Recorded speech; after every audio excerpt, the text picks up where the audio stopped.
मैं person with disability हूँ। अगर कोई मेरे को देखता है, सबसे पहले मुझे ये है कि अगर वो मुझे जाने, एक डॉक्टर के रूप में जाने, एक डिसेबल्ड पर्सन के रूप में ना जाने। देख के मुझे ये ना कहे कि आपको क्या हुआ है, मुझे ये पूछे कि आप कौन हो, आप क्या हो।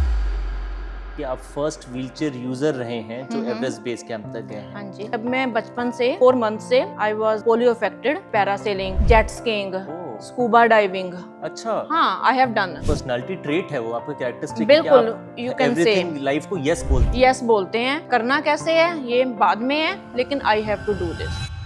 एक डिफरेंट चाइल्ड को अपनी स्पेशली मदर के लिए एक्सेप्ट करना बहुत मुश्किल होता है। 10th में तो मैंने ये सोच लिया था कि मैंने मेडिकल लेना है, डॉक्टर बनना है, क्योंकि जो मुझे हुआ है वो किसी और को ना हो पाए।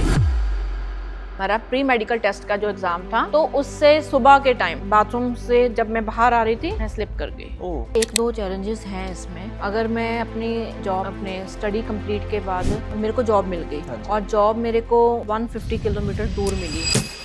ये सफर तो जो है रगी टेरेन्स हैं, रफ एरिया है, दिमाग में एक प्रेपरेशंस थी। एक ये तो नहीं है कि आसान होने वाला है, ये था कि डिफिकल्ट है, काफी डिफिकल्ट है। तो कुछ जो था सफर हमारा व्हीलचेयर से हुआ, स्लोली एंड स्लोली। कभी ये भी हुआ कि आप गिव अप कर जाते थे।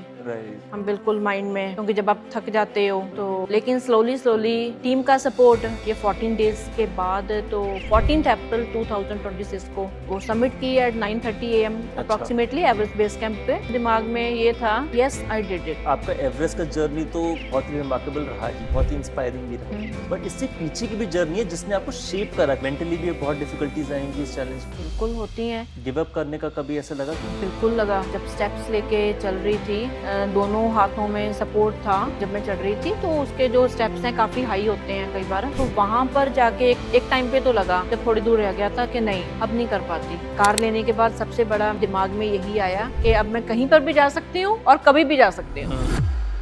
कई बार ये भी हुआ है कि बसेस ना जब चलते हैं कि नेक्स्ट स्टॉप पे रुकना है, बसेस रोकते नहीं थे, क्योंकि मैं टाइम लगा देती थी चढ़ने में। इसमें जैसे बस मिस हो गई, नहीं चढ़ पाए तो फिर वहाँ पे बैठ जाती थी। दूसरे भी लोग थे जो कहते थे कि ये खुद स्टिक के साथ चलती है, ये दूसरों को क्या ठीक करेगी। As a person with disability जब लोग मुझे देखते हैं ना, सबसे पहले उनके दिमाग में ये आता है कि मैडम आपको हुआ क्या है। यहाँ पे मैसेज जरूर देना चाहूंगी कि don't over protect your child, specially to those parents जिनके बच्चे हैं डिसेबल्ड।